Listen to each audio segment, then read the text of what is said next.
Hi hello నేనైతే మీ nature Harika అనమాట. So first time నేనైతే సెకండ్ టైం చిక్కీ చేస్తున్నాను అనమాట మన రాయలసీమ టైప్లో. ఫస్ట్ ఆఫ్ ఆల్ మనమైతే దీనికి కావాల్సిన ఇంగ్రీడియంట్స్ అయితే ఏమేమి ఉన్నాయో చూసేద్దాం వచ్చేయండి. ఓకే, కొన్ని బాదం, అలాగే నువ్వులు, గసగసాలు, ఇంకా ఎండు కొబ్బరి, అలాగే తురిమిందనమాట. సో ఇంకా వేయించుకున్న పల్లీలు, ఇంకా కాస్త బెల్లం అనమాట తగినంత.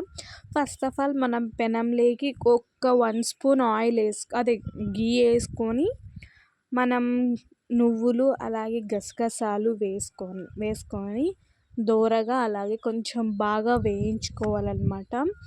నెయ్యి ఫ్లేవర్ అనేది మనకి చాలా బాగా తెలుస్తుంది స్వీట్ తినడం వల్ల. ఈ గసగసాలు అలాగే నువ్వులు తినడం వల్ల కూడా మనకు చాలా బెనిఫిట్స్ ఉన్నాయన్నమాట. యూట్యూబ్లో లాంగ్ వీడియో చేయడం అంటే ఎంత కష్టమో నాకు ఈ వీడియో ఎడిట్ చేసిన తర్వాత తెలుస్తుంది అనమాట. ఓకే, ఇంకా మీరు కూడా చాలామంది చేస్తూ ఉంటారు కదా, సో సపోర్ట్ చేయండి తప్పకుండా. దీనికి నాకైతే 6 మినిట్స్ మాట్లాడడానికి అలాగే ఎడిట్ చేయడానికి చాలా టైం పట్టింది. సో మనం నువ్వులు గసగసాలు సపరేట్ తీసుకున్న తర్వాత వేడి హాట్ వాటర్లోకి కొంచెం వేడిగా చేసుకోవాలన్నమాట. కొంచెం తెరులుతూ ఉన్నప్పుడు ఈ వాటర్లోకి బెల్లం వేసుకోవాలి. సో బెల్లం వేసుకున్న తర్వాత బాగా కలపాలి. బెల్లం మాడిపోతుందన్నమాట. సో బెల్లం మాడడం చాలామందికి తెలుసో లేదో తెలియదు, నాకైతే ఎక్స్పీరియన్స్ చేశానన్నమాట. సో బెల్లం మాడము అందుకనేసి చూస్తూ కలుపుతూ ఉండండి. అలాగే సిమ్లో కూడా పెట్టుకొని అడుగంటుకోకుండా చూసుకోండి. మీరు ఈ చిక్కీ చేసేటప్పుడు మీకు తగినన్ని వాటరే తీసుకోండి, చాలా తీసుకోకండి. చాలా తీసుకోవడం వల్ల టైం టేకింగ్ ప్రాసెస్ అనేది చాలా అవుతుంది. సో ఆలోపు నేనైతే ఇది శారీ పేపర్ అనమాట, శారీకి వచ్చింది. సో అందులో నేను దానిపైన గీ యూస్ చేసి బాగా అంటించేసి అలాగే ఒక ప్లేట్లో పెట్టేసాను అనమాట. మనకి ఫాస్ట్గా అయిపోయిన వెంటనే మనం దాంట్లోకి డిప్ చేసుకోవచ్చు. ఇంకా ఫైనలీ ఇలా నురగలు వస్తుందన్నమాట పాకు. సో ఇలా నురగలు వస్తుంది, ఇంకా కొంచెం సేమ్ టైప్ పడుతుంది. ఆలోపు మీరు 2 ఇలాచీలు అనేవి మీరు మిక్సీకైనా పట్టుకోండి, లేదంటే ఇంకా అలాగే చేత్తో కూడా తుంచేయండి. ఇలాచి ఒక్కటేసినా మనకి ఫ్లేవర్ అనేది చాలా బాగా తెలుస్తూ ఉంటుంది. ఇంకా ఫైనల్లీ నురగైతే ఇలా వచ్చేస్తుంది. సో మన దగ్గర ఉన్న ఇంగ్రీడియంట్స్తో ఫస్ట్ ఆఫ్ ఆల్ నేనైతే పల్లీలు వేసుకున్నాను. ఇంకా తర్వాత పల్లీలు బాగా కలుపుకొనేసిన తర్వాత కాస్త ఇంకా మనం తురిమిన ఎండు కొబ్బరి ఉంది కదా, సో దాన్ని కూడా వేసుకొనేసి బాగా మిక్స్ చేయాలి. ఇలా అంటే కొంచెం దగ్గర అవుతున్న మధ్యలోనే వేయడం వల్ల పల్లీలకి కొబ్బరికి అలాగే మనం తీసుకున్న వాటన్నిటికీ బెల్లం అనేది పాకు చాలా బాగా పడుతుంది. సో అలా దగ్గర అవుతున్నప్పుడే కొంచెం ముందే వేసేసుకోండి, లేదంటే గట్టిగా అవుతున్నప్పుడు మనకి సరిగ్గా అనేది కలుపుకోవడానికి చాలా గట్టిగా ఉంటుంది. ఇలా లూజ్గా ఉన్నప్పుడే చాలా ఈజీగా అవుతుంది అనమాట. సో ట్రై చేసేవాళ్ళు కొంచెం దగ్గర అవుతున్నప్పుడే ఇవన్నీ వేసుకోవడం చాలా బెటర్ అనమాట. తర్వాత నువ్వులు గసగసాలు కూడా మనం ఇప్పుడే వేసుకునేస్తున్నాను.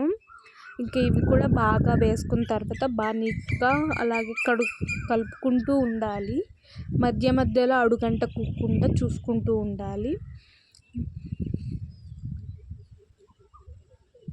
ఇలా చక్కగా కలుపుకుంటూ ఉండాలి.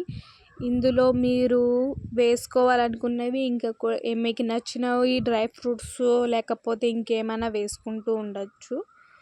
మనకి నచ్చిన వాటివన్నీ వేసుకోవచ్చు. నేనైతే నాకు నచ్చినవన్నీ నేను వేసుకున్నాను అనమాట. సో అలాగే ఇంట్లో ఉండే ఇంగ్రీడియంట్స్ అనమాట. ఓన్లీ పల్లీలు అలాగే కొబ్బరితో చేసుకోవచ్చు, లేదంటే ఓన్లీ పల్లీలు అలా నచ్చిన వాటితో చేసుకోవచ్చు. ఇంకా ఫైనల్లీ అయిపోయిందనమాట, దగ్గరికి అయిపోయింది. అలా లూజ్గా ఉన్నప్పుడే డిప్ చేసుకుంటే మనకి బాగా వస్తుంది. మీకు కావాల్సింటే 2 స్పూన్స్ గీ వేసుకోండి, బాగా ఫ్లేవర్ అనేది బాగుంటుంది.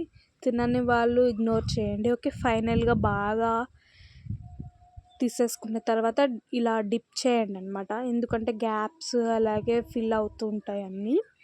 ఇంకా ఫైనల్గా నేనైతే తురుముకున్న బాదాం అనమాట, ఇది స్లైసెస్లా కట్ చేసుకున్నాను గార్నిష్ చేసుకోవడానికి. గార్నిష్ చేసుకుంటేనే కదా మనకి ఆ ఫుడ్ చూసినప్పుడల్లా అంటే ఆకర్షణీయంగా ఉండడం వలన మనకి తినడం కూడా చాలా బాగా నచ్చుతుంది. అలాగే మనకి పిల్లలకి ఇంకా బాదాం కూడా తినడం వల్ల హెల్తీ, ఇంకా బాదాం కూడా వేసుకోవచ్చు. నేనైతే పైన గార్నిష్ చేశాను చాలానే, అందుకని వేయలేదు. ఇంకా మనం ఈ ఒక్క 1 మినిట్ తర్వాత కట్ చేసుకోవాలి మనకు నచ్చిన పీసెస్. నేనైతే స్మాల్ పీసెస్ చేసుకుంటాను, ఎందుకు అంటే తర్వాత గట్టిగా అవుతుంది అనమాట. సో మనకి కట్ చేసుకోవడానికి అవ్వదు, బట్ 1 మినిట్ తర్వాత లైట్గా ఆరుతుంది. సో ఆలోపు మీరైతే కట్ చేసుకొని పక్కన పెట్టుకునేసండి. నేనైతే కట్ చేసుకునేస్తున్నాను అనమాట. అలాగే నైఫ్కి నెయ్యి పూసుకోండి, లేదంటే ఆయిల్ పూసుకోండి, ఎందుకంటే అది అంటుకోకుండా ఉండడానికి ఉంటుంది. ఇంకా చూడండి నేనైతే ఫైనల్గా కట్ చేసేసాను.